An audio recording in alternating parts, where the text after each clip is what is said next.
Welcome everyone to Haven of Horror. As always, I am Subject, and I have Robert the Puppet Wild. Robert, Hello, detective. no, that's the other guy. Noah's not here to be the other guy. Oh, that would be who Noah is. Yeah.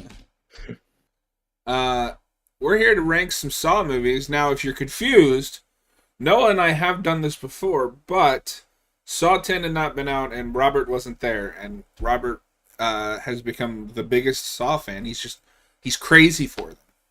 It's true that I have been inducted into this cult with open arms. Robert just Happy really to be likes here. to. Robert really likes to play games. Uh Yeah, who doesn't? oh, see, Noah's in the chat to do his thing. Hello, detective. Uh, that's like the only thing in that movie that I like, and I like it because it's stupid. Oh, Where here it is.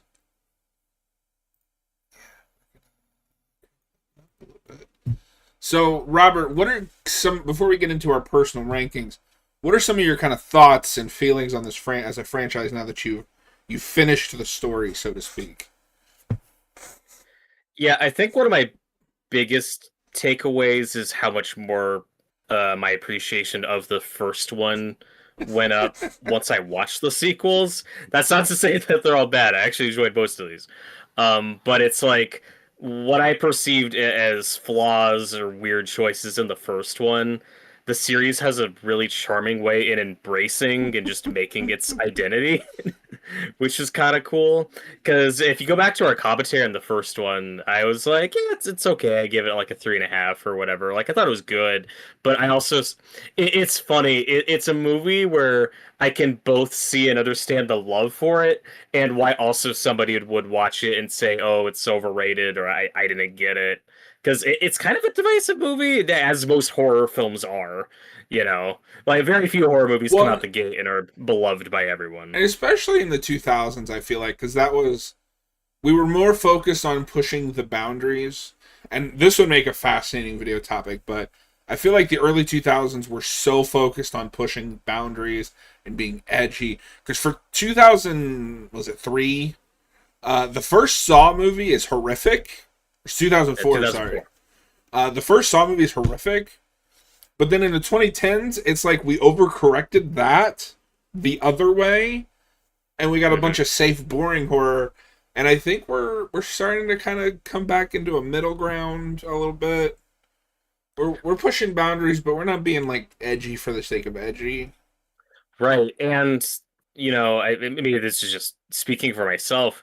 I'm pretty sure most of the horror movies I've seen in theaters this year are just, in general, have been rated R. Like, Hmm. there's not a shortage of R-rated horror right now, and that's cool, Yeah. as opposed to the PG-13 dominated 2010s. And yet, but then you go back to that first Saw movie, and part of the appeal of it is how tame it is. Very much like the original Texas Chainsaw Massacre. It's like it has this reputation of being the super gory, gratuitous movie, and you actually watch it, and it's way more psychological, which is neat. But yeah, But when you we get also to get it, stuff that is pushing boundaries, and we'll talk more about it when we get there. But like the fat guy in the barbed wire, and yeah, there's some gross stuff in it for sure. And also, of course, there is an unrated version. So if you saw it in theaters, like that's even less, that's even more tame yeah. than what you typically see on home media now, And except in 4K. it's fascinating that this franchise manages to keep coming back for better or worse. Um, Yeah. however you Well, feel about that. I mean, but it also had the classic horror movie cycle where you had a decade where we had a ton of these movies. Then we took a break. Then we tried bringing it back a couple times, and then we just got one a couple years ago that was surprisingly beloved and successful. Yep. Um, it's funny when you go back to like the Friday 13th franchise, and you have like 2/3 of those come out in the 80s, and then the last third is like over The the next couple 90s into decades. 2000s. Yeah. Yeah. All right, Robert, we're going to do this kind of like our nightmare. I'll say mine and then you'll say yours and we'll kind of talk about it on yours. But I think we're going to have the first, and we'll start from worst to best. I think we're gonna have the same worst though, which my number 10 is Spiral from the Book of Saw, if you can believe it. My number 10 is also Spyro from the Book of Saw. For a second there, I was like, oh, Yeah. he's gonna have something else. No.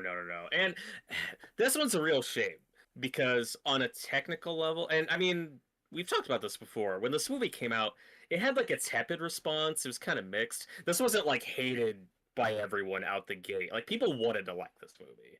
Like there was some hype for it. And then it's like, it just doesn't work. Like, and I think it's a great looking movie. I think the cinematography is fantastic. There's some good gore.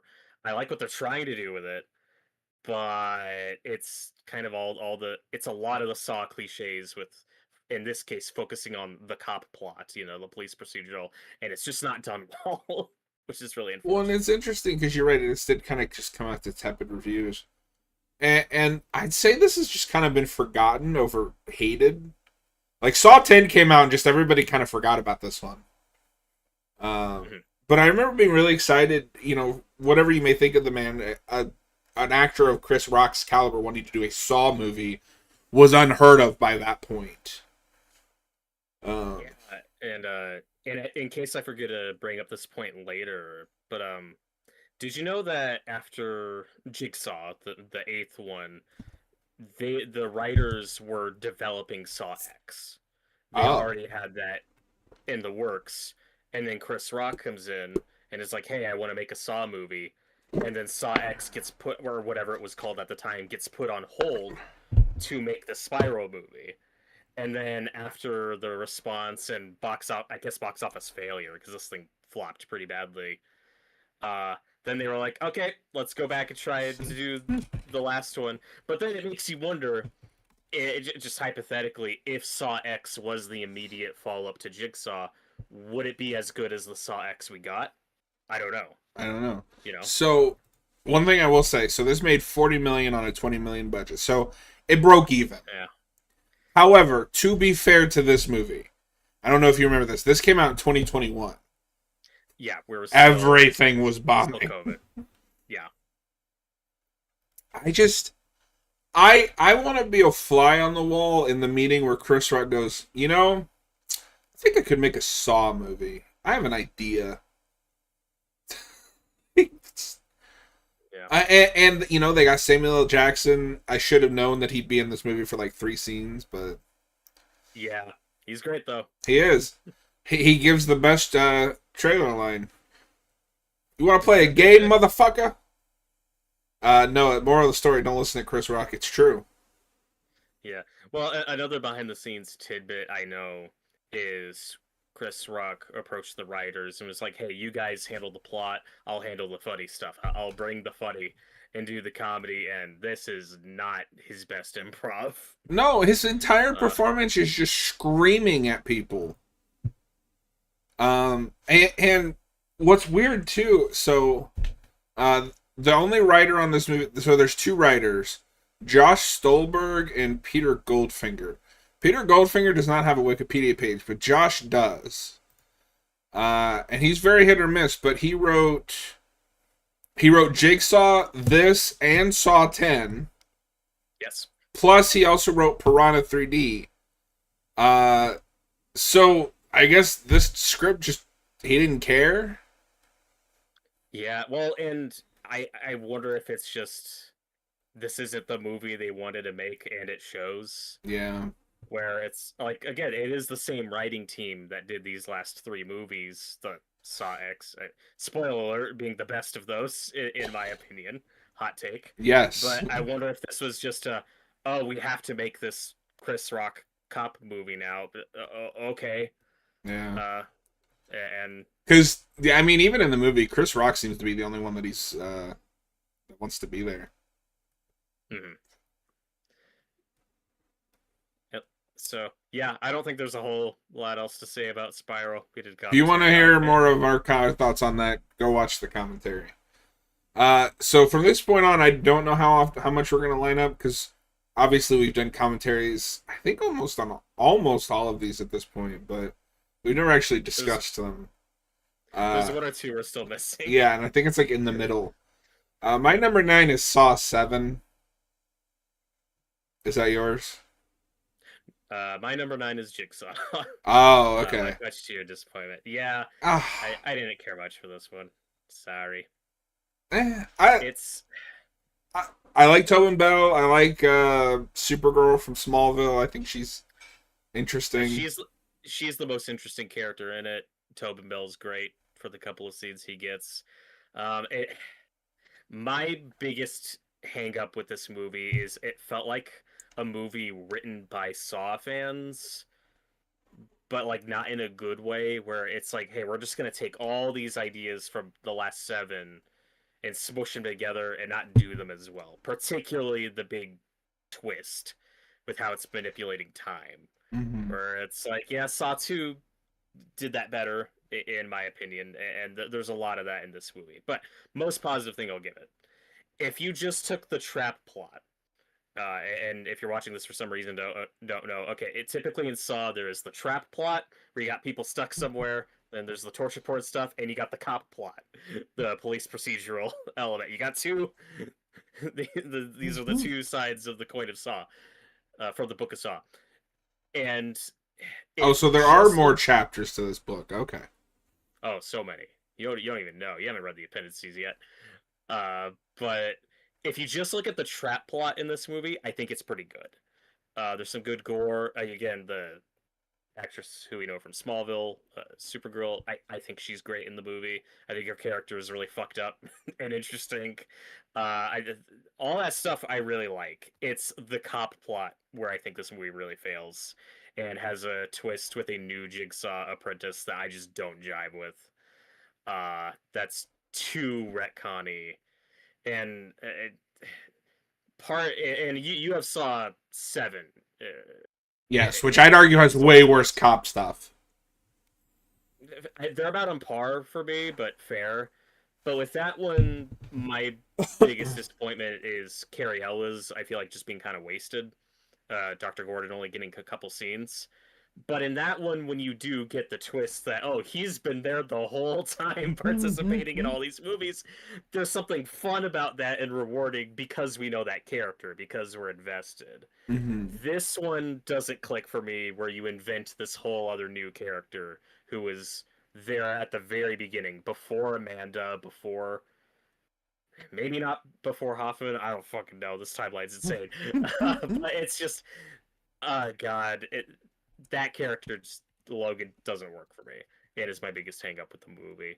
But there's good stuff in it. I don't hate it, but it's my second to last. And it, my biggest surprise, to your earlier question, I think my biggest surprise going through this series was how into I got the convoluted soap opera of No, this it's series, weirdly captivating. and so rare for this type of franchise, like a Friday the 13th or Texas Chainsaw or whatever, where usually by the third or fourth movie, it's like, okay, we're just making it standalone. Like, forget about, we're treating these as their own No, one-off movies, you know. yeah, I was talking to Hayden earlier. There is nothing like watching a Saw movie and you get to the end and you hear that Saw theme, and then you are treated to the most insane, out of nowhere, unpredictable plot twist of all time. It's peak. It is. So with the first seven, it's like, wow, I got really into the just wild and crazy world. And then you get to part eight, where it's intended to be kind of a soft reboot, kind of a one-off, like, hey, this is also for people who haven't seen all the others. We're trying to make this more accessible. For me, to its detriment. Yeah. Where so yeah, Jigsaw, I didn't hate it, but that's why that's my number 9. It's got good stuff in it.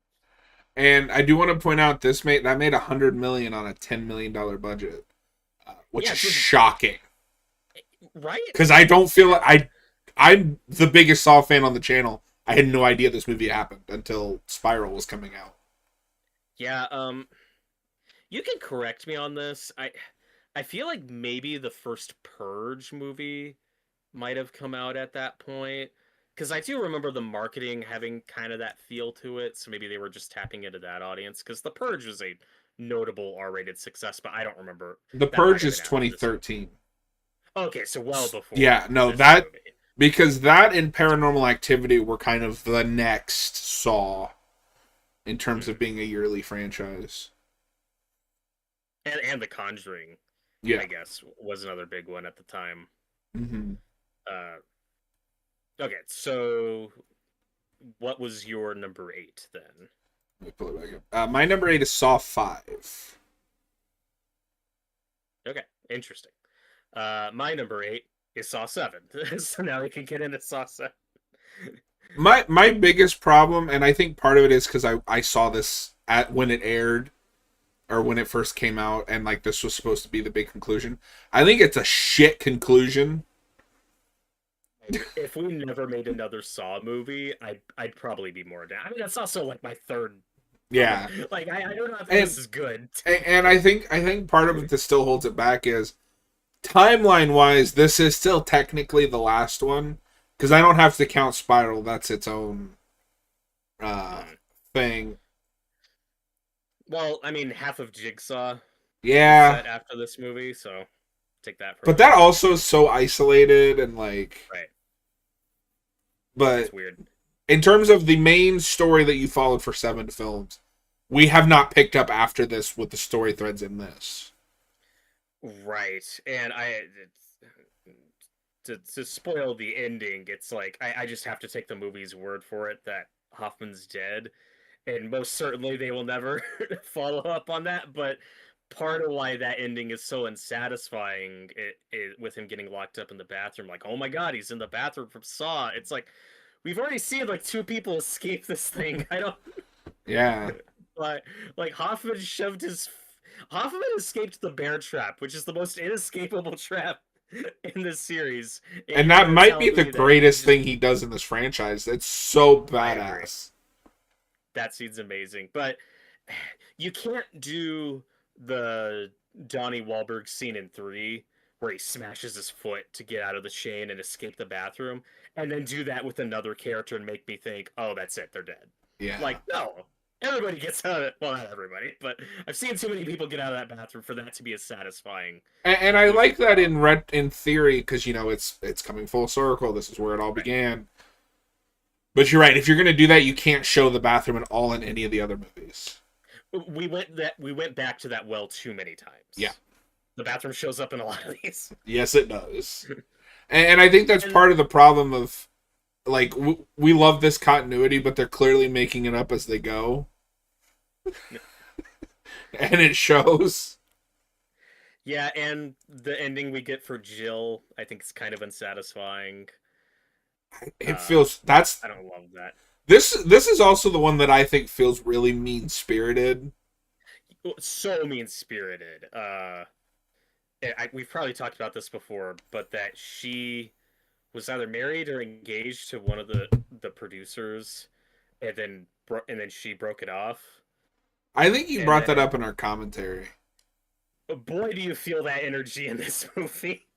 Yeah, because this whole... Her. Well, what's insane, too, is the main plot of this movie is Hoffman chasing her down like a slasher villain and outsmarting what's left of the city's police department.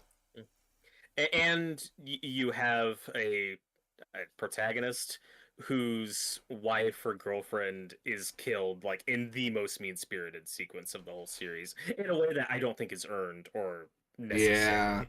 Yeah. And people are like, what are you talking about? It's horror, it's torture porn, or whatever. It's like, no, but part of the appeal is that Jigsaw had a code. Whether it's consistent or not is debatable, but it's like, usually by this point in the series, it turned into like you're seeing shitty people in these traps and see if they make it out or not. This is the most overt victim put in one of these and given a horrific death who absolutely does not deserve. Well, and even in the traps where it's like there's a second person in the trap, they tie in with what the person's lesson is thematically in some way. This is just, well, if you don't do what you said you did, then your wife is gonna I can't even remember now. What is it? She gets like burned alive or... Yeah, and it could have been so easy to rewrite that, to just have her be in on it. Just have her know. Yeah, I don't know why they made her innocent and did that. And that's the other thing, is I think this has one of the greatest ideas for a Saw victim. Yes, and it's kind of wasted. and this one's Sean Patrick Flanery, right? Hold on, I've got it right here. Yes. Because I do like him in the movie, and if you're wondering why I put this above Jigsaw, it's a couple of things. I do like him, and the idea with him is really cool. This guy who faked being a Saw Trap survivor for the notoriety and fame, and now is put in that circumstance. So like, there are pieces of this movie I really like, and it's insane. And as you always talk about, the blood is pink. This is a one of the worst examples of a 3D movie from this era. Yes. And for me, it that puts it into like the so bad it's funny territory. Like, I was entertained by this movie at the very least. I was I bored. do still really love the opening trap for how stupid it is. Also, very mean spirited. Yes. I guess we're breaking up. But I do like that scene. Yeah, and also with the first six movies, where you have these two plots going on and this insane tapestry of characters and events, this is the one that hits that wall of, oh fuck, we killed off all of our cop characters. We got to make up some new ones, and they're really bland and uninteresting. Yes. So yeah, Saw 7, not a good conclusion, but it's got its moments. It's got ideas I like. The Lincoln Park It's scene might entertaining. be my favorite scene. The junkyard sequence is fantastic. Lots of great gore there. Yeah. All right, that was number 8. We've already talked about it. My number 7 is Jigsaw. It has a lot of problems, but it doesn't annoy me as much. What are For sure. number 7?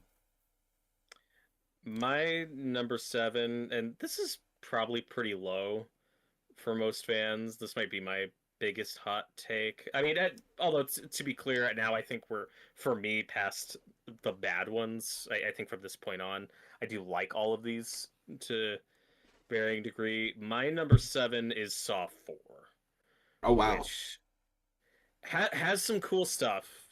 I love the crazy transitions. This is the one where there's like a fist fight. People fall through a glass Amir, window or yeah. something, a mirror into another set. No, it's great. It's awesome. There's some great gore. It's it has some fun ideas with how it deals with the aftermath of John Kramer's death. I also just found this movie kind of a mess, and Hmm. the most, and this will probably change on rewatch, but boy, was this one hard to follow and keep track of. Because this is like a sidequel to Saw 3, and also a prequel, and also a sequel all at once. And I found it very messy. Yeah. So, and I will say, to follow up with what you said, when we're ranking these, keep in mind, anybody watching, the only one of these that I find has no redeeming qualities is Spiral. There is at least one thing I like in the other 9 films, even if they're lower on the list. Um, You know? yeah, what I like about Saw 4 is it's the first one that takes place in the entire city. This has the That's biggest correct. scope of them. I think Yes. even after. I like the protagonist and the idea of his lesson is sometimes you don't need to interfere. And spoilers, he doesn't learn that lesson, and he kills everyone's favorite Wahlberg. I know. It's. I still don't know how I feel about that. Like, it's something. I guess I'm glad we eventually resolved that. It's just like, wow, He has a great death though. it is a good death. Um, Um, Also, is this the only one that the opening ties in with the rest of the film? okay, now remind me which one. So this is the Is the one opening? that has the one that his mouth is sewn shut and the other's eyes are sewn shut, Okay. and the one whose mouth is sewn shut escapes, and then you find out he's the one in the control room playing another game, and he was Jigsaw's lawyer. Okay, yeah, because he becomes the Zep of that movie. Yeah, Like the it's like there's two types of Saw apprentices. There's like the real apprentices who like survive their traps and yeah. are initiated, and then there's like the under duress Well, force. and I feel bad for Apprentices. him because he survived a trap and then has to do another one as an apprentice under duress. Yeah, so and of course this is the one that really kicks off the Hoffman saga, which goes way too Ah, long, yes. Hoffman but it's Hoffman's kind of most funny. interesting appearance is in Saw 10, and we have to put up with him for 4 movies. The most positive thing I'll say about Hoffman is whenever he's on screen with John Kramer, I really like him. Yes. That's what I think the character works. Uh, Uh, take that however you want. But yeah, this one was a step down for me, but again, it's got its enjoyable moments. it's kind of the growing pains, right? We're transitioning out of the Jigsaw era and into the Hoffman, and it's kind of, although this does set up the stage for 5 to just purely explain the twist at the end of 4, which is amazing. And that in of itself is a part of the formula of like each movie for a while is gonna introduce something that you're gonna have to wait till the next movie to see the payoff to. Hey, you got to go see it in theaters. Because for the longest time after Saw X came out and everyone was raving about it, I was like, okay, I'll probably watch the first couple and then just skip to Saw X. Or what I predicted would happen was maybe I'll like the first three in Saw X and that's it.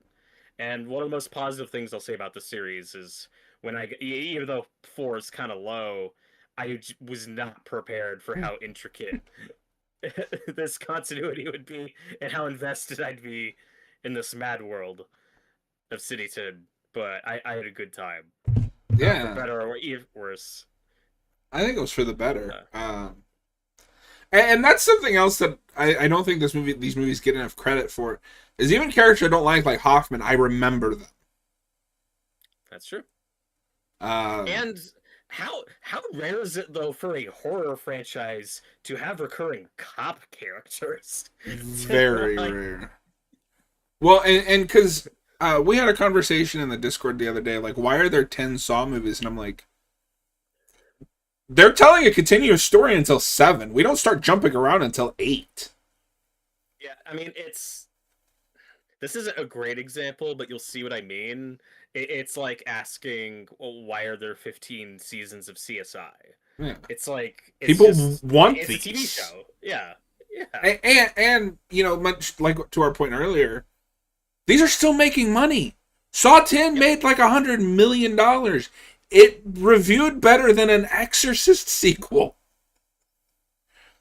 That was what, your number Wow. 6 or number 7? Yes. Which one? That was my 7, I think. Yeah, okay, yeah. Because my number 6 is Saw 4. Okay, which Yeah. we So what just is your talked about. number 5? Uh, or my number 6. Or sorry, yes, your number 6. My number 6 is Saw 5. Okay. Which was a bit lower for you. And I think we just had a really good viewing of that movie when I first watched it. And you said like for you it was the best viewing of that movie It is you one of the ever best had. viewings. So there is a lot I like about that, but it's mostly in concept. If I remember correctly, because that one and 4 run together a little bit.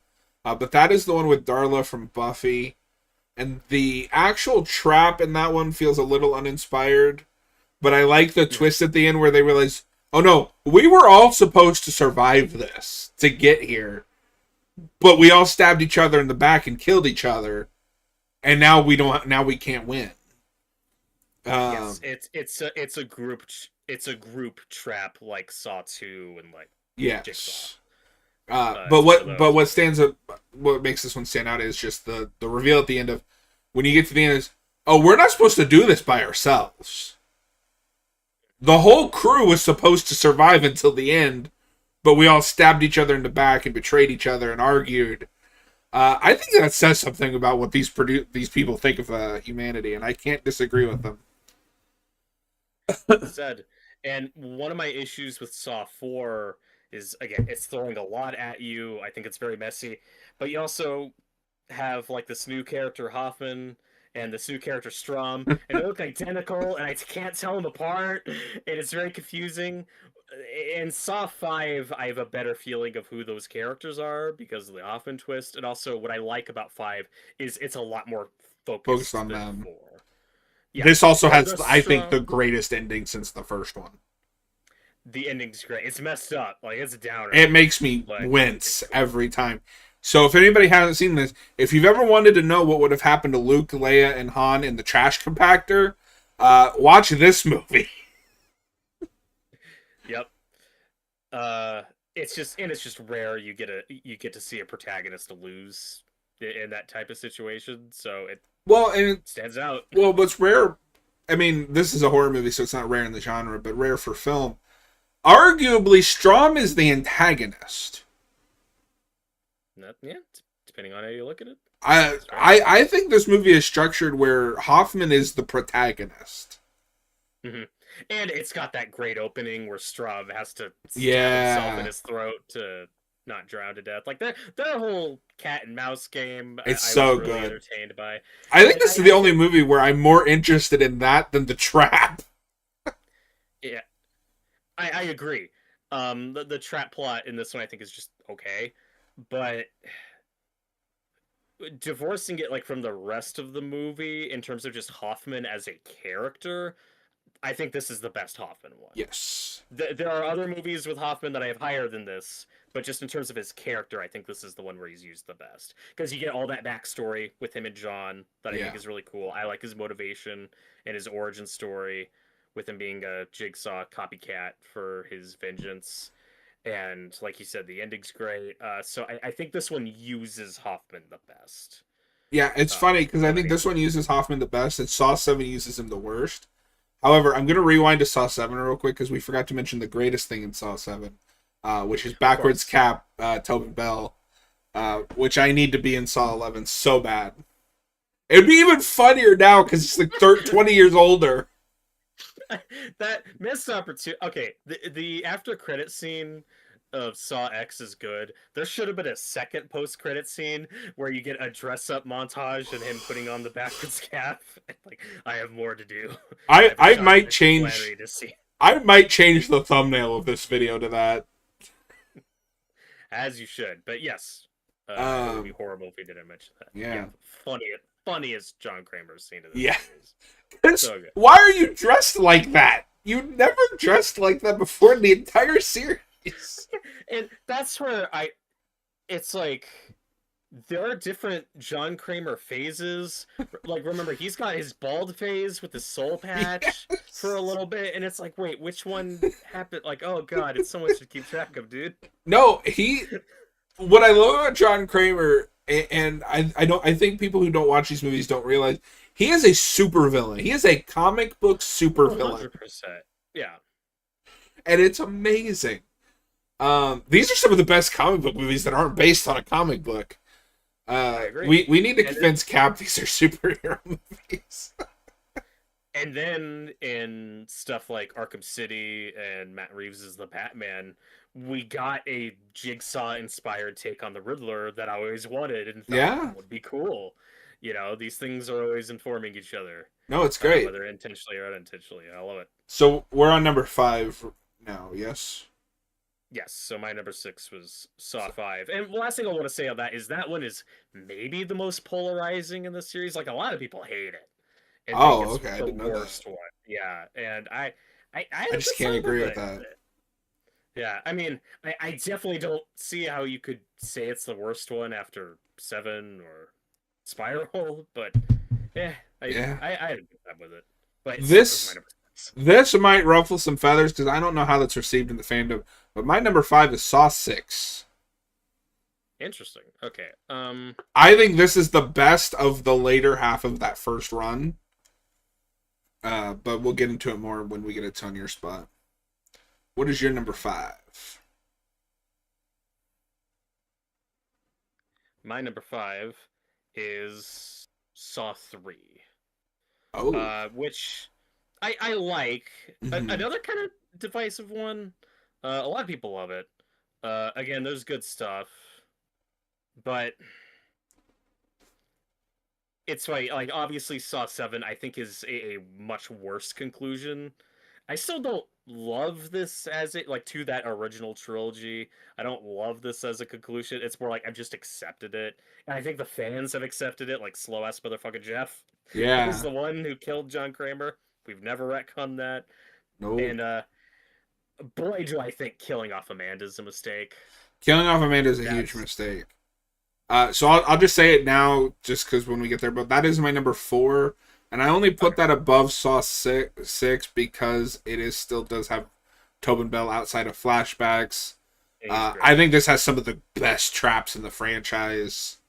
The one with the arms that turn makes me squirm every time. There's some really unintentionally funny things like slow motherfucking Jeff. Like, I didn't do it. Let her go. As he lets this woman freeze to death. Like, I think Jeff is so slow that it becomes funny at a point where I'm like, why are you just standing there? Well, and I feel really bad for that woman at the beginning, because isn't her crime just like she lied on the stand or something?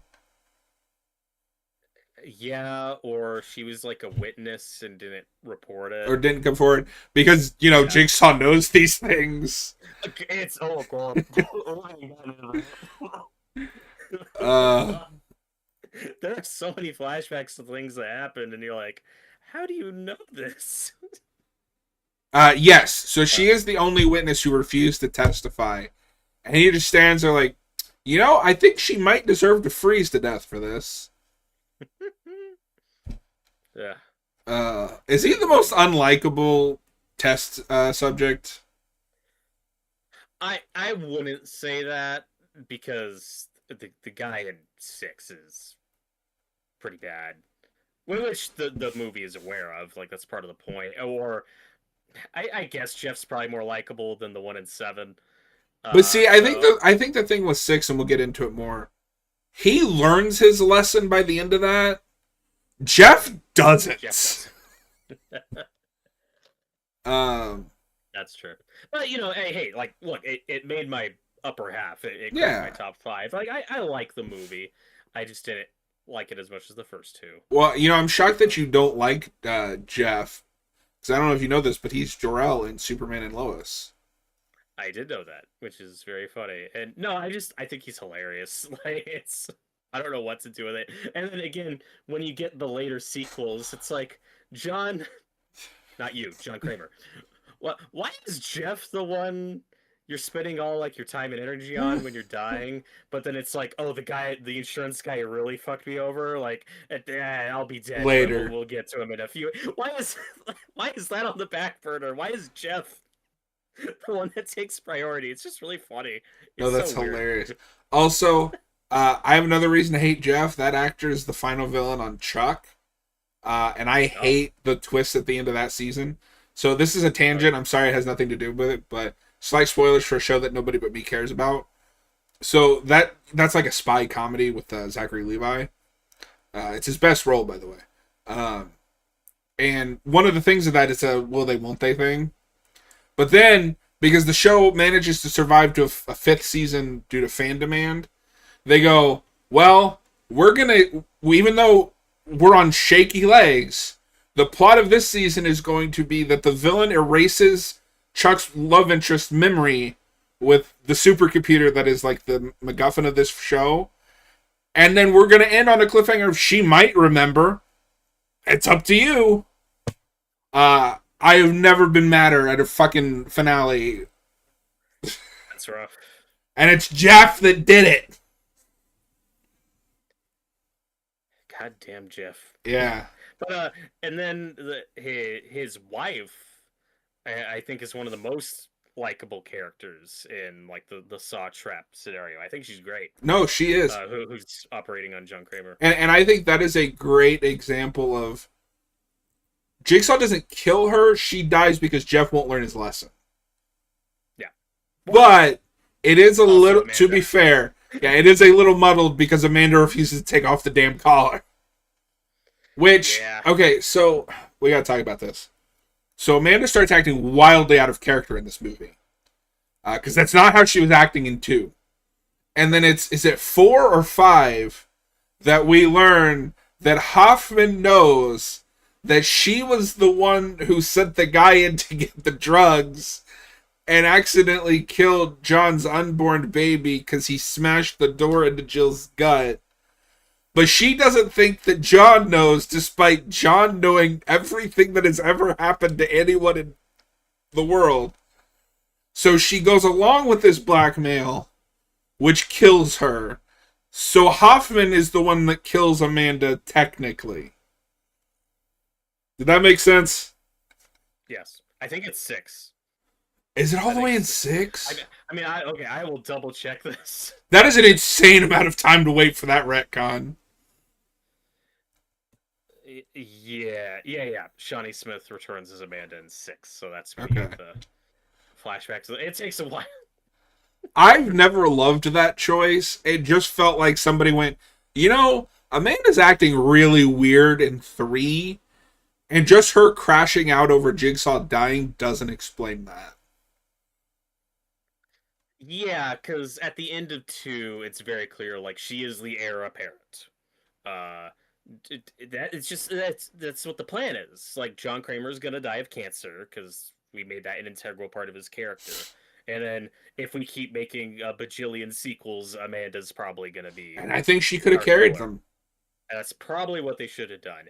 As is, I'm still satisfied with the insane Looney Tunes shenanigans that we got, but I think on first 2 I was just very mixed on the end of her character. But the flashbacks in 6 you were talking about, I think, do a decent job, as convoluted as it is, reframing the whole thing and making that work better. I also have some thoughts on that when you get to Saw X. Yes. Because Saw X is really satisfying and just giving you more of Amanda. Yes. Which I really appreciated. Well, and I think the best idea in this movie is Amanda doesn't get it.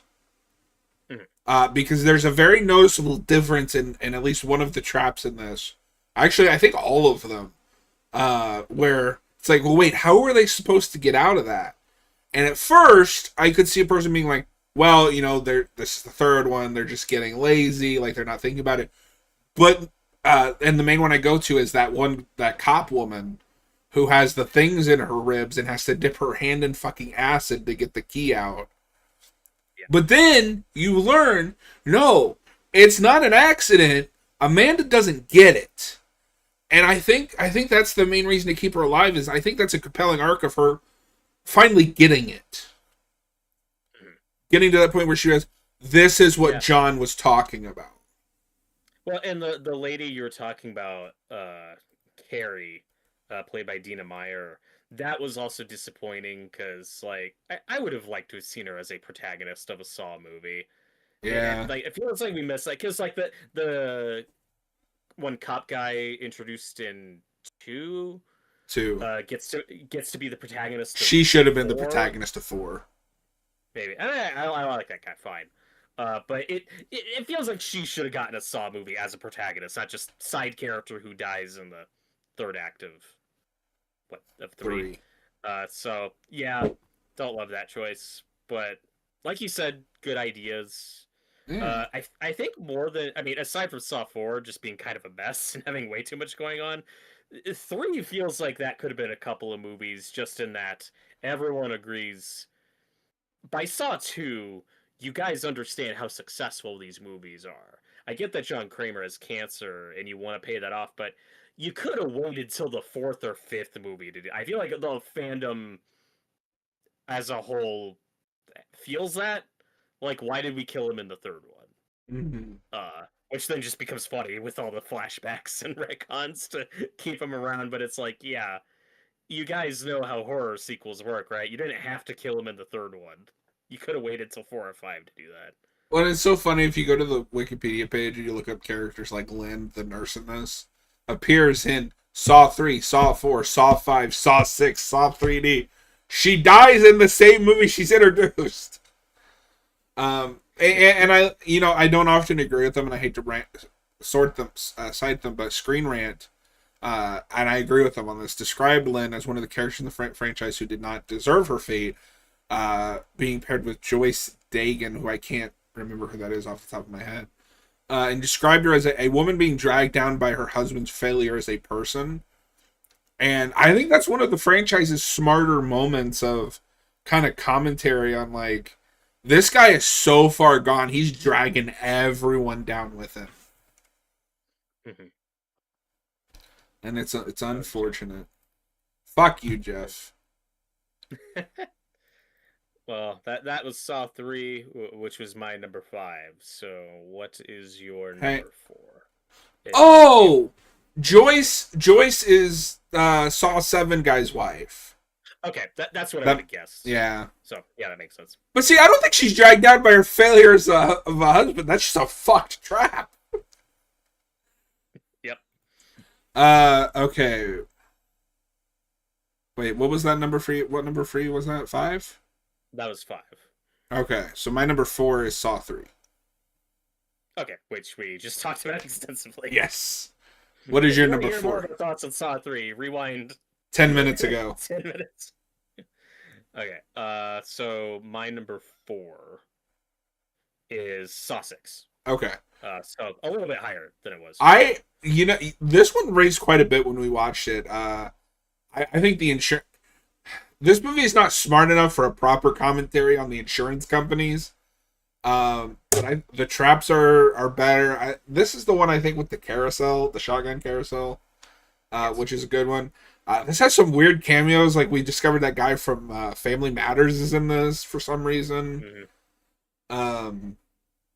I think this is one of the big protagonists that you can see him learning from his mistakes as the franchise goes on. And I think one of the ones that I feel bad for, because at the end of the day, and it's interesting that this is paired with both of us so close to 3, because both of them are also commentaries on revenge, which I think we're just discovering you and I like those kind of stories, commentaries on revenge. Because at the end of the day, what kills him is somebody else not being able to move on. Yep. And he gets a horrifying death, too. Yeah, poor guy. And then, God, like, what is it? His sister who His has to watch? No, because it's the greatest twist in the movie. So the whole time you think that this kid and this woman are related to the insurance guy, but you find out they're the wife and son of the guy from the flashbacks, and the journalist that up until now has had nothing to do with the rest of the film is actually his sister, and then he dies horrifically in front of her because that kid can't forgive him. That's the problem with Saw 7, is they should have brought her back Yes. and had her going after that family. No, that would have been amazing. Are you kidding? Yeah, so I for what it is, I do like the social commentary. I like the insurance angle, and then it's just really cool that they take this idea and then expand on it in Saw X. It would be really weird to watch those two movies back to back, but it would be interesting to see how they play together since they're about Yeah. of the same things. And you get some great John monologues. Can we rank these again, but by John Kramer monologues? And by John Kramer outfits. I mean, when I finally get on Letterboxd, it's just gonna Leatherbox? be full of Saw Letterbox. It's gonna be full of Saw rankings. I'm gonna do my John Kramer wardrobe ranking, my John Kramer monologue ranking. Yeah. The correct way to rank these movies. Just well, and he's kind of rocking the same look he'll rock for the rest of it in this one, where he's just kind of got almost a full head of hair. And mm-hmm. And as we just said, you get the Amanda flashbacks. Yeah. And that's fun. Also, one of the few films to have a after credit scene. Is this the one where they pay off Jeff's daughter? I think so. But God, because it's an after credit scene with Amanda going to see Jeff, but like it doesn't really go anywhere. No, just feel like we didn't forget. See. Yeah, and God, this is like the real double-edged sword of this movie. On the one hand, it is insane and ridiculous that Hoffman survives this movie, and we have to do another one with this fucker. But it's really cool. Yeah. Like, No, that's this movie in a nutshell. It's just like that was dumb. That was awesome though.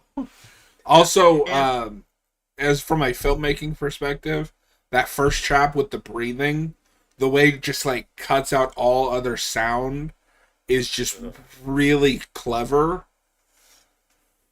mhm. And then yeah, not to spoil the rest of my list, but it's like you have the first three Saw movies and Saw X that I actually think make a pretty good four-parter, you know. Very fulfilling. Saw 6 is weird because I don't see myself ever just throwing it on as just a Saw movie. I feel like if I ever revisit this movie, it'll be when I'm knee deep and doing a whole Well, that's kind of the watch through it at the unfortunate part time. of these later sequels. I'm a huge Saw fan. I'm not gonna just throw on Saw 6. Right. Uh, if I'm doing that, I'm doing a franchise watch. Yeah, and not to speak for you, but I would guess, because I have seen your old ranking with Noah, I would guess that's why Jigsaw was probably higher than 6 for you at the time, was because it was more standalone. I think that was probably a factor. And I had a really good viewing when I showed it to Noah. I was like, "Oh, yeah, they just made a Saw movie." I didn't really have an opinion on what's that guy's 6. name? Logan? Yeah, I was like, Yeah. whatever. That's a new apprentice. Um, and I don't even hate that movie. It's just, yeah, that's dumb. The more I think about it, Hmm. But and in Saw 6, you had, I think you had a better viewing of when you showed it to me. I did. I was like, oh For no, ranking, wait, so. this is the one that's kind of cool. Like, there's, you know, Yeah, they're cooking again. it's a yeah, it's Saw 6, but it's a fan favorite. Yeah. Um, Which is why, and so this made 70 million on a budget of 11 million, which is good. And I have to give kudos to Lionsgate for going, these are still making money, but maybe we should take a break. But then advertising 7 as the last chapter also made them like 130 million on a 17 million dollar budget. So I know. can we Yeah, can we 'cause get back to these kind of movies, sub $20 million budgets that makes a few hundred million at the box office and you made money? Also, another thing we forgot to talk about with Saw 3D. Now I feel like we just rushed. This has the greatest poster of all time. Why is there like a Toku Jigsaw thing on the poster, and why isn't that in the movie? that okay, this is ridiculous. It'd be a really fun ranking to do best horror movie posters where the thing on the poster is not in the movie, because I feel like there's a lot of those. Evil Dead 2 wins. Well, that's a good one, sure. That skull with the eyes, Yeah. that's not in the movie. Fuck I you, was just Sam thinking Raimi. of I was just thinking of Jason Goes to Hell with Yeah, the hockey metal mask. hockey mask. But yeah, that is a conversation for another time. Yeah, but anyway, Yeah. that was number 4. Yes, Yeah, what was your number 4? Saw 3, and yours was 6. Okay. So my number 3 is the original Saw, the one that started it all. Yeah, yeah. I think it's a good picture. What is your number 3? My number 3 is Saw 2 for Okay. the PS2. Saw 2 is great. It's a great sequel. Gives you exactly what you want. It's more of the first movie while doing something very different. The big thing this had going for it, and I think was its big crown, arguably, until Saw X, is if you just want a John Kramer movie, This this is is the the one you John got. Kramer movie. Yeah, he's in the whole thing, and he's great. No, and Uh, Tobin, from scene 1, Tobin Bell is not playing this like schlock. He is playing this like it's goddamn Shakespeare. and it's amazing It's to watch. yeah. Oh yes, there will be blood. Yeah, it's got a great twist. It's got a great trap plot. It's got a great cop plot. Like they're both, in tandem so well. It's great. I love the style of this movie. I love the direction. It's gross. It's got the needle pit sequence, which is fucked up. The only thing is because it's so gross, I probably won't rewatch this movie as much as you will. Like this isn't my favorite kind of horror movie, but I do like it and I respect it. And I'll Yeah. say that about all of these. Like I like a lot of these movies. This isn't my favorite thing. Like this isn't entirely my cup of tea. There are horror movies I still like more that I'll go to more just based on vibes and subject matter. But I do appreciate the whole thing. I certainly had fun going through all these with you, Yeah. and I'm glad I did. This is so early 2000s, the editing, which Mhm.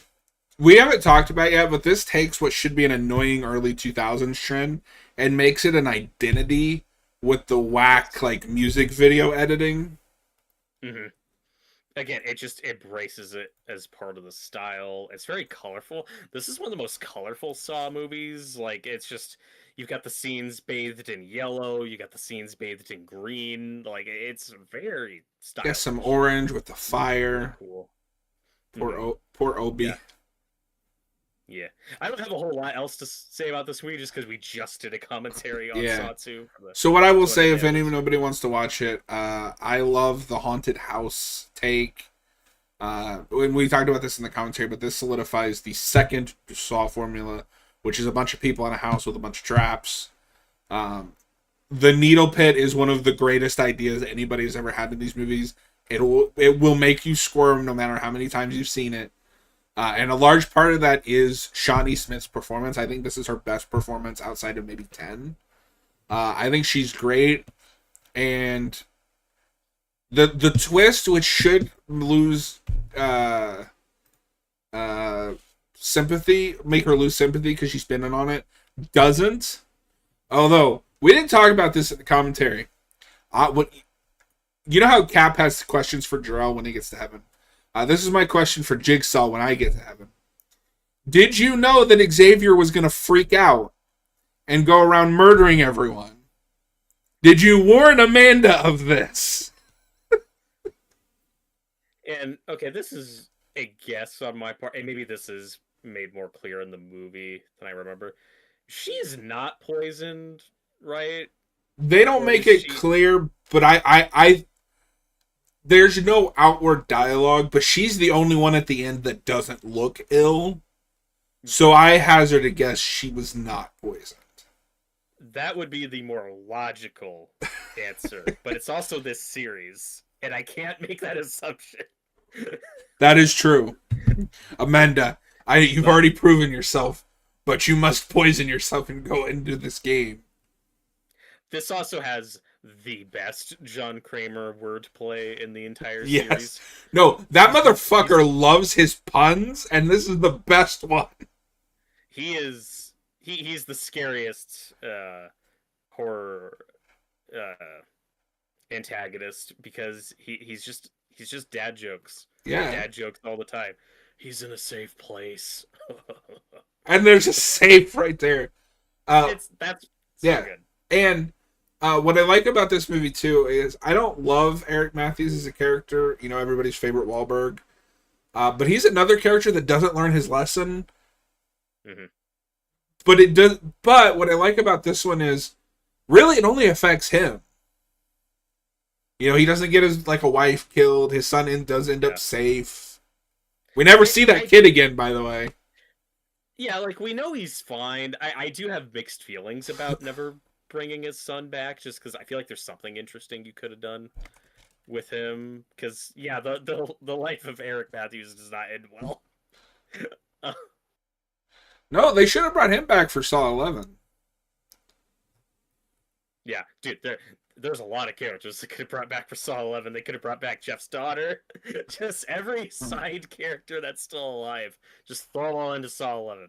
I'll watch it. Cary Elwes, get him back. He should be the main villain. Yeah, that's Saw 2. At my number 3. Last thing I want to say about that is another one that makes me cringe, and no matter how many times I've seen it, is the lady from Smallville. because it's cringy, but it's also funny. She gets her hand stuck in a thing with razor blades. So her bright idea is to stick her other hand into the damn thing. How long do you think she stayed there before she died? She could still be alive. You don't know. Some say she's standing there to this very day. Menacingly. All right, that was your number 3. Yes. My number 2 is Saw X. Oh my god. And my number 2 is Saw 1. The one that started it all. I said I think 6 has one of the greatest twists. I will argue not only does this have one of the greatest twists in the franchise, I think it's one of the greatest movie twists of all time. When that dead body in the middle of the bathroom stands up, my jaw hit the floor the first time I watched this. And I wish I got to have that experience, because Yeah. I knew the twist before I watched the movie. Boy, do I wish I had gotten to see this just completely blind. That's the main thing that hurts it, and that's a big thing Saw 2 is going for it, is in terms of like the cultural osmosis and the zeitgeist. If you're just some rando, like you are much less likely to know the twists of 2 or the other sequels than you are the first one. Yeah. So once you start watching these, then you're going to get the really fun stuff that surprises you, which was my experience. But even knowing the twist, Saw 1, it's just so my vibe. It's like a bottle film. It's a psychological thriller. It's just two guys in a bathroom for a lot of it, and it's a fun time. And then that bathroom will keep coming back over and over. And And we're going to talk about this later, but I'm glad this just came to mind. We're in the middle of a Scream advertising campaign. And that movie also has a place that will not go away. yeah, We keep doing it. But no, what's cool about this movie is how much of the foundation is already there. This isn't like a Friday the 13th, where everything, the stuff that everyone knows is in the sequels. A lot of the stuff that people know from this is already there at the beginning. you got the puppet, you got the twist, you got the music, yeah, you got Pig Mask. The Pigman. Oh, the Pigman. It's really cool how much like iconography from this series comes from the very first one. Yeah. The cassette tape. The Hello, Zep. I really want one of these to have a scene where John Kramer is sitting there recording all of these. Do you realize how long this takes? I have to edit out my breaths and my coughs. Like, it's fucking tedious. I have a month left to live, and I've spent 3 weeks of that just recording tapes. It's exhausting. And you know he's got his puns here too. What is that one? Close your eyes and you'll see the X. X marks the spot or something. And it's like, oh, turn off the light. Also, when Adam sticks his hand in that toilet. Okay, that is the grossest part of this movie. Also, the dumbest part. No human being is gonna look at that heart and think, "Oh, there's something in the toilet."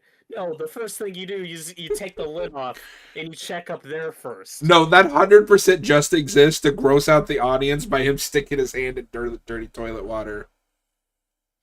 Yep. That's the ickiest part of the movie. So let me ask you this. So this is Lee Winnell, the writer, is Adam, I think. He has some of the best bad acting in this. How do you feel about that scene where he pretends to get electrified? I love it. I think that scene's great. He gets a lot of flack for his acting, and sure, I don't think he's a great actor, but I like that duo a lot. I think they bounce off. See, I don't even think he's bad 90% of the movie. It's just that one scene where I think he's trying too hard to be a bad actor. I think it's funny. And then you have Cary Elwes, who his American accent's not great, but I don't care. I love Cary Elwes. I think also for a debut horror film, this has an insane cast.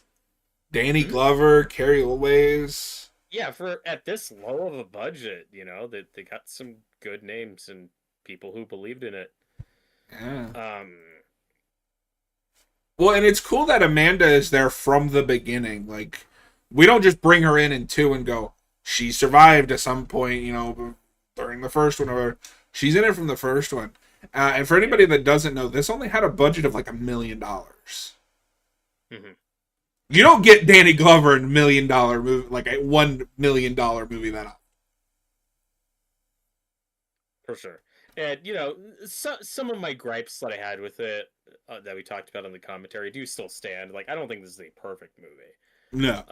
As no movie is. Like, it's flawed, but there's a charm to it that I couldn't fully appreciate until I watched all the sequels.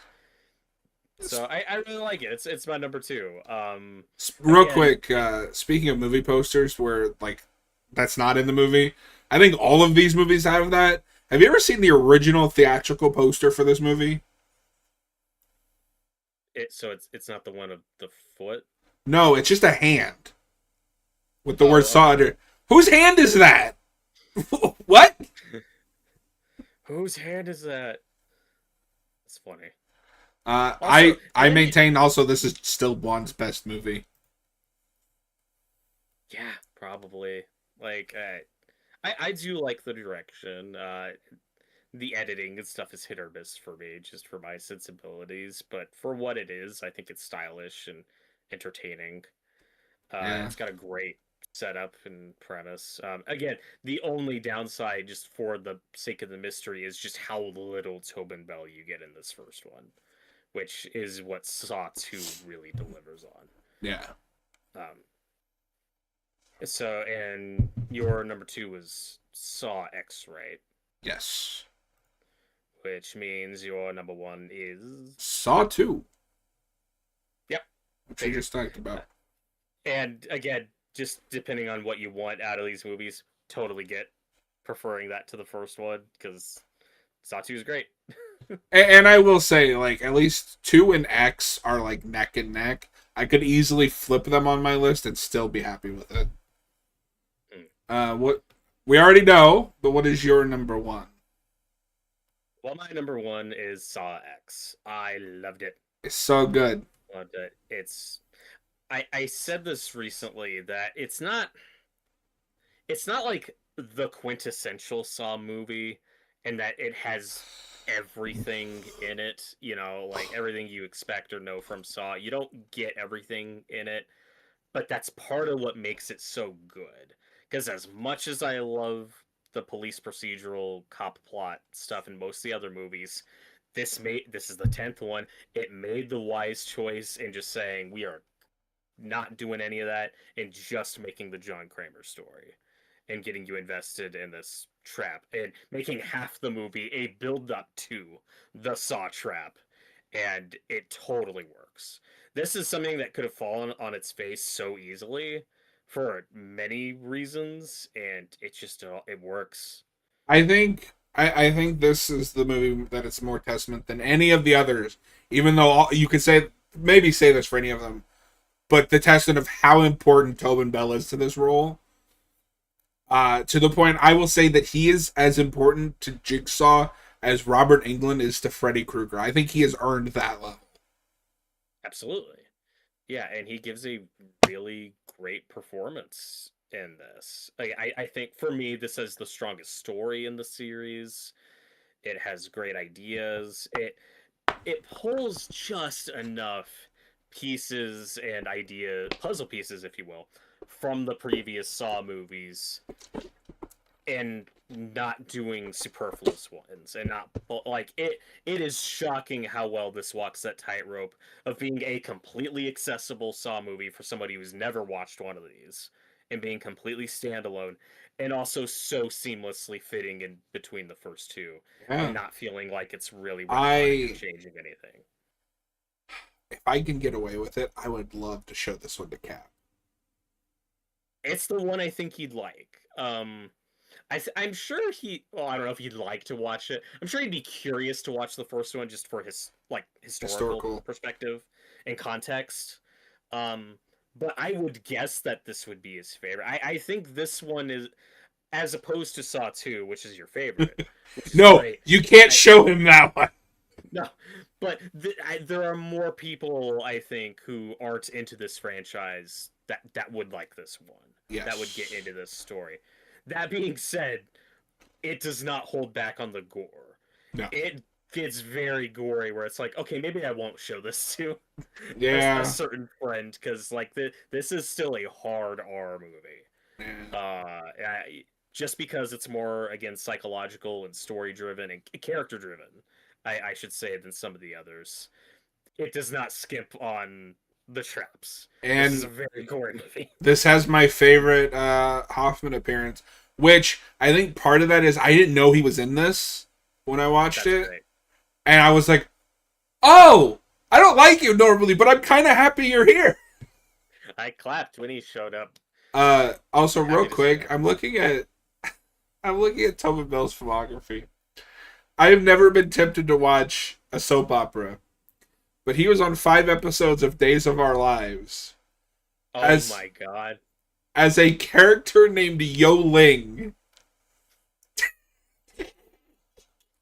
And I need to know what's happening with that.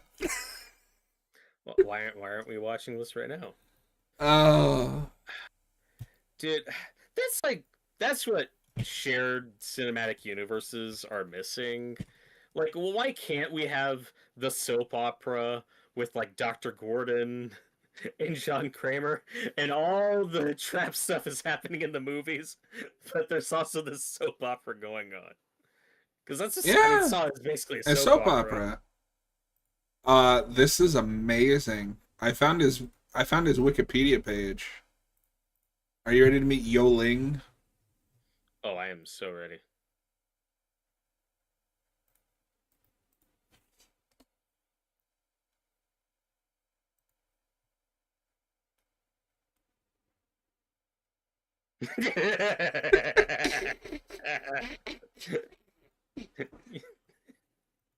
Why aren't we Oh, watching this? they Uh, killed him, those bastards. no. Just like John Kramer. Well, it's fine. They killed him and then kept bringing him back in That's true. flashbacks. And this whole movie's a Oh, he's flashback. like a super villain in this show. Okay. I may have to find these episodes. Clearly, we've been sleeping on Days of Our Lives. Apparently. Well, it's funny too because I think I know we're on a tangent. We'll get back to Sauce in a minute. I'm reading this. You're a Friends guy, right? Yeah, I love Friends. A lot of what I'm reading here is the kind of shit Friends was making fun of in the '90s. With Joey Tribbiani. Yeah. But no, Saw X has some great traps. It feels like there's an energy that Jigsaw and Spiral didn't have. However, I am a little upset that Jigsaw exists because that should have been what this movie's named to go along with the trend, with Logan, and this one could be Jigsaw. Mm-hmm. Yeah, and again, I love the way Amanda is used in this, to the point where when you factor this into the first three, it makes me a little less annoyed by her death, because now I have more fulfillment with that character, uh, that I think we just missed by killing her off so early. And also, okay, so one of the original plans for Saw 11 was, before it got canceled, or whatever that thing turns into now that James Wan is involved again with Blumhouse. Ugh. One of the plans was to pick up immediately after this with Cecilia, who survives at the end of this movie and is both a great villain and absolutely despicable, like arguably the most evil character in this whole franchise. And God, that's annoying that we can't pay that off. Probably. Why this one? It got critical acclaim, made a ton of money. Why wouldn't you make a direct sequel to this one? I'll never understand. Um, but what I wanted to mention earlier that I do like about where we leave this and some of the scenes we get with Amanda is, if you interpret this as Amanda thinking, one way I think you could look at this movie and how it relates to the others is Amanda thinking, well, Cecilia won and lived. That's kind of bullshit. I don't think some of these people should survive their traps, which informs her character in 3 Three. and her Yeah. mistakes. So if you look at it from that perspective, it kind of works because there are a couple of those conversations, like with the drug addict girl that Amanda identifies with and is rooting for, and then with Cecilia, she's like, I don't think Cecilia deserves a chance. Like I think John Kramer says something to that effect of, no, she deserves her chance. It's part of the game, like it's part of the rules, and Amanda's not fully vibing with that. Mhm. So when viewed from that lens, with that lens, it actually does make Amanda's fall make a little more sense to me, with her disillusionment and where she goes down the wrong path and not listening to John, and I think that's cool. Yeah. Um, Well, and to your point, that drug addict technically survived. She only dies because of Cecilia. mhm. And it's just, that movie ends on a very like light optimistic note, but it does make you wonder, like, okay, well, what's the conversation John's having with Amanda Yeah. 40 Well, minutes and later? what else I like about this is, it is it's okay.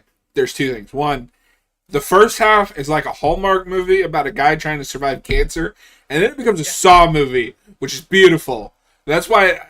That's one of the things I kind of want to show Cap. Is like trick him into thinking it's just a normal movie at first.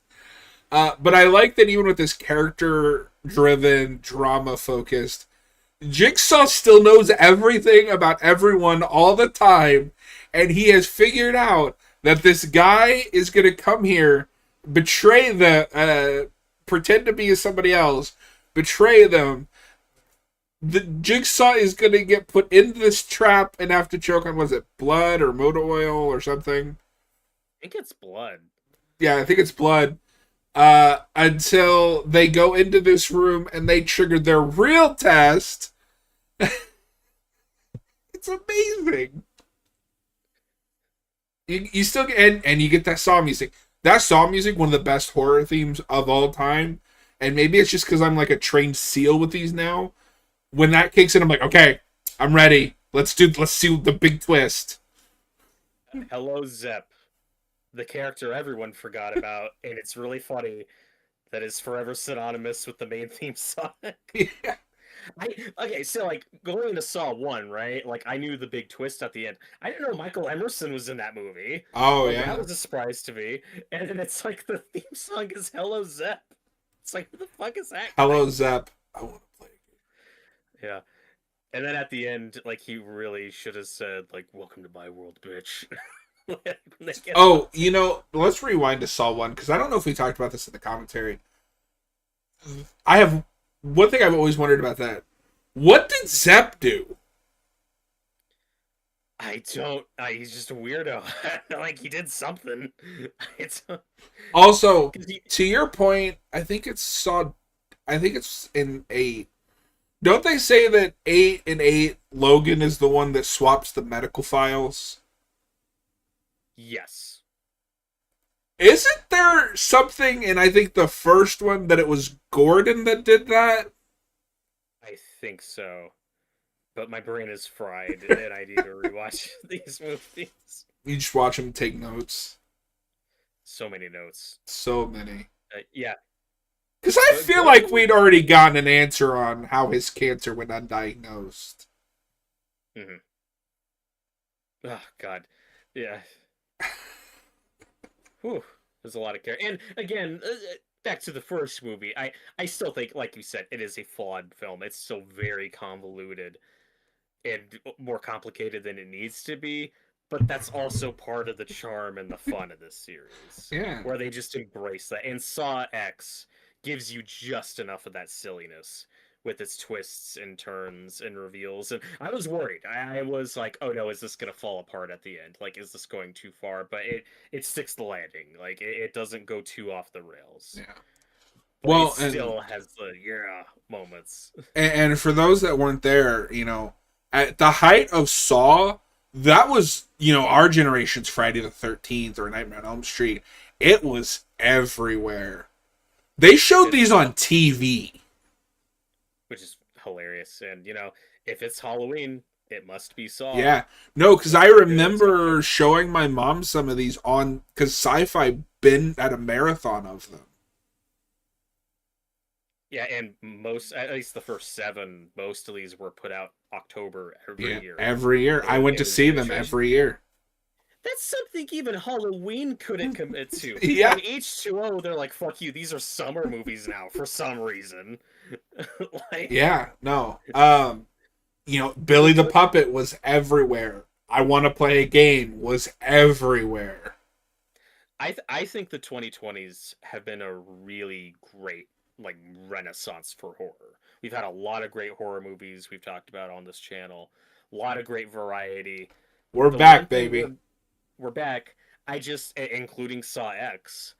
I just think the one thing we're missing is we don't, even if even if it's complete schlock, we're just missing like that yearly quick franchise of just yeah we know it's schlock, we don't care, we're just pumping these out. Which That's what we're missing. I know they're controversial. That should be what these Terrifier movies are. Yeah, except those take like forever. And I'm Like, convinced those only take so long because he writes the most convoluted, nonsensical mythology. Get rid of all that. Just make a down to earth slasher movie. that is fair. I also really like how wacky the Terrifier. I think the wait for Terrifier 2 was worth it, and 3 I really loved. So I mean, I we like get those movies a how good those lot. are. I rewatched 3 recently. My biggest annoyance was I don't understand what's happening at some points, and not in a Jigsaw way where it's like, oh, that's fun, like this is insane. It's like, what does that mean? Why is the girl from the first movie evil now? Where's the little girl from the second one? Okay, we're off the rails. We are. So the little girl demon thing is inhabiting the main girl in 3. That's why she's evil.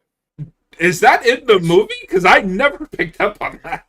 She has glowing eyes like the little girl had glowing, and that's your tell. But I only know this from research and Jesus. being way too. See, I just don't think he's this good enough writer for that. But But that is anyway, a longer conversation for another time. I hope he sticks the landing. I hope Terrifier 4 is great. I hope he sticks the landing. I really like But it. I've also been around the block enough times to not trust that this is the end.